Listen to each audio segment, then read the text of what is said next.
บริษัทลุงอรุณพี่น้องแข่งขมวนอยู่บ้านดงม่วงไข่ว่าแปลงมาผักของแล้วก็สิเข้าไปทางลักสองหรือว่าลักสาม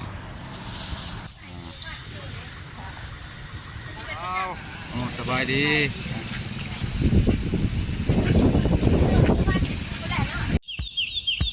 ส่งสินค้ามาพักเครื่องพี่น้องวันนี้มาพักเครื่องบริษัทลุงอรุณแข่งขมวนภาคไป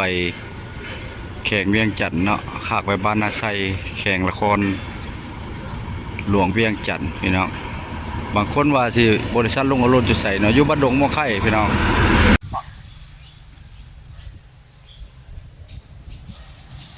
บ่เอาหยัง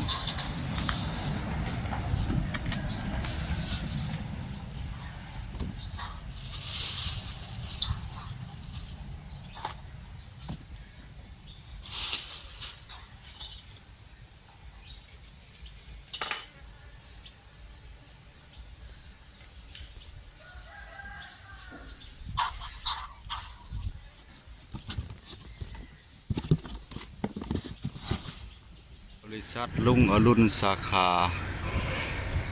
บ้านดงม่วงไข่แข่งขมวนพี่น้องนี่สายสวยกับทิศตะวันออกในสาขาขนส่งเนาะเอาผักด้วนเนาะทุกแขวงกันเนาะเข้าไปเบิ่งน้ำกัน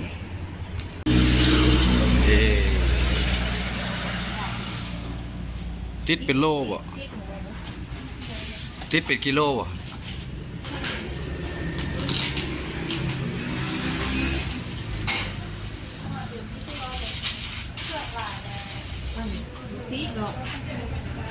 ชื่อพวงเขาเคยผ่ามั่วชื่อพวง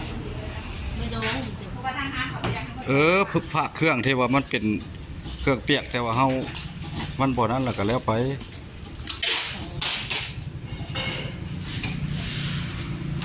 ลงสาขาใดก็บอกเรา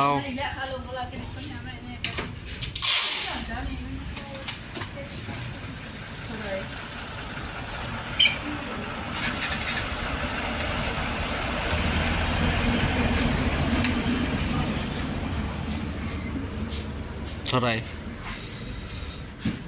คิดไล่มันสี่เพื่อนพระเดินทุดงพี่น้องนี่อยู่แข่งขมวนตัวนี้มันอยู่หน้ารักสามเนาะพอดีมาพอเป็นพระเป็นเดินทุดง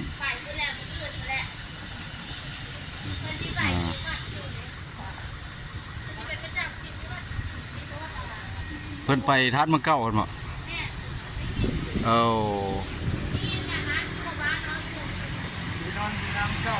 โดยเพิ่นไปเมืองเก่าพี่น้องเนาะเพิ่นไปนอนอยู่วัดสีโคตรเฮาเมืองเก่าลายองค์เติบเนาะลายองค์เติบเนาะจักองค์เนาะร้อยปลายเนาะโอ้โดยไปพบกันอยู่เมืองเก่าพี่น้องเพิ่นจะไปพักเท่าอยู่ที่วัดทัดเมืองเก่าเฮาเนาะมีจั่วสามเณรเนาะมาแปลงมาก็ได้เก็บภาพถ่ายให้พี่ให้น้องได้เห็น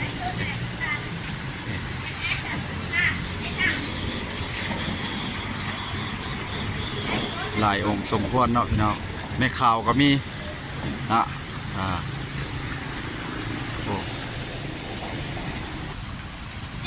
ร้อยปลาย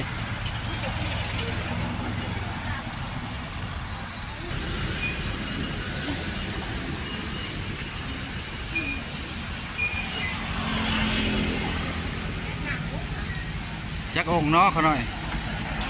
90เนาะไม่ข่าว90เนาะ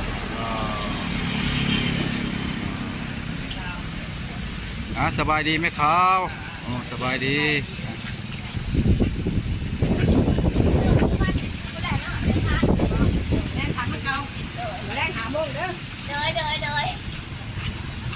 5 โมงคนละ5 โมงประจำอยู่ทัดเมื่อเก้า5 โมง80 90ไม่ข่าว90เพิ่นว่าไม่ข่าว100เนาะโดย คลิปนี้ก็สิได้ตัดภาพขึ้นไปทางหน้าหลักสามเนาะพี่น้องเนาะไปพบกันงานค่ำคืนมื้อแลงก็คือธาตุวัดศรีโคตรเฮาเมืองเก่าพี่น้องพุ่นละเพิ่นไปเรื่อยๆพี่น้องวัดธาตุใหญ่เฮาล่ะ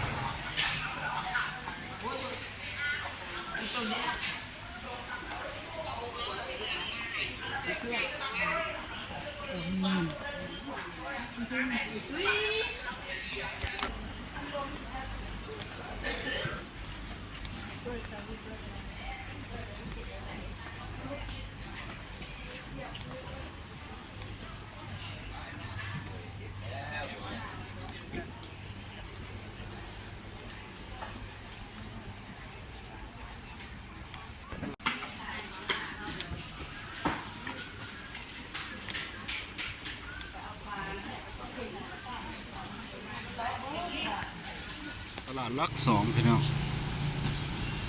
อันนี้คือปั๊มน้ำมันหลักสอง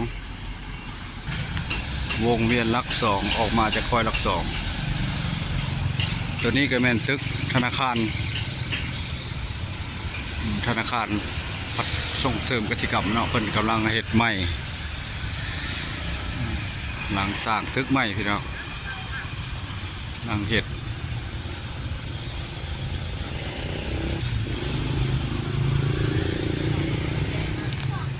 ปั๊มน้ำมันทางเข้าไปน้ำพุแคมคลองตลาดแคมคลองจุดนี้ก็เป็นตลาดหลักสองก็คือเป็นตลาดเก่าช่วงนี้ก็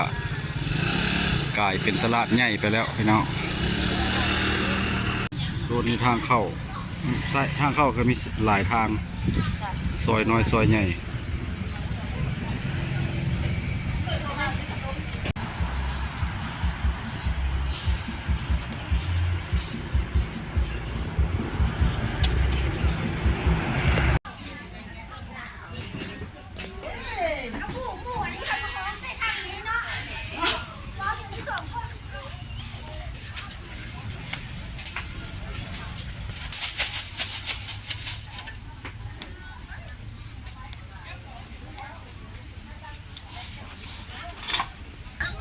ปลาข้าวบุ้มีแม่ละเอาปลานางน้อยนี่ได้แสนหนึ่งนี่ปลานางน้อยนะแสนหนึ่งจะแต่แสนจะได้แสนหนึ่งมูละแสนสามแม่คือว่ายันมันเบื่อมันว่าแสนห้าแม่ก็ไม่รู้จักให้แสนสามแสนนี่จะมันออกเลย คลิปนี้ก็ว่าแปลงมาตลาดหลักสามหรือว่าหลักสองเนาะเก็บภาพถ่ายให้พี่ให้น้องเห็นเนาะคลิปนี้ก็สิได้ขอปิดวิดีโอนี้เพียงสำนี้พี่น้องคลิปหน้าคลิปในพบพอกันใหม่เนาะพี่น้องผิดพลาดขออภัยเด้อพี่น้องมาสุขชนเนาะฝากเข้าไปเป็นกำลังใจทางซองว่าแปลงมานาไปก่อนพี่น้องเมื่อสุขสุคนเนาะ